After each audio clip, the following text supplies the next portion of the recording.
trouvez que l'Europe est lointaine? Bien moi aussi. Oui, vous avez raison. Très souvent, ce qui se passe à Strasbourg ou à Bruxelles apparaît bien loin des préoccupations quotidiennes des Français. J'ai pu le constater au cours de cette campagne. Eh bien, là encore, rapprochons, au lieu de l'éloigner, l'Europe de nos citoyens. Élisons au suffrage universel direct le président de la Commission européenne. Il est important que l'Europe ait un visage, soit incarnée, parle d'une seule et même voix à ses citoyens, mais également dans le monde.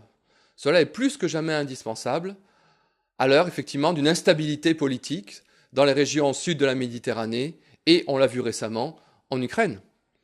Il est très important donc que l'Europe puisse faire entendre sa voix et qu'elle ait un porte-parole que tous les citoyens européens puissent élire en même temps.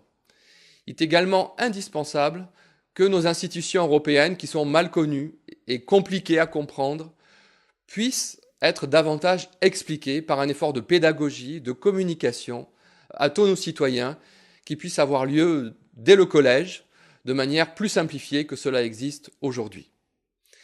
Il est enfin indispensable que nos étudiants puissent davantage voyager à travers un contrat d'apprentissage européen et à travers de nouvelles mobilités Erasmus qui puissent aboutir vers un premier emploi européen, de manière à ce que de plus en plus nos jeunes puissent trouver aussi du travail en dehors de leurs frontières nationales.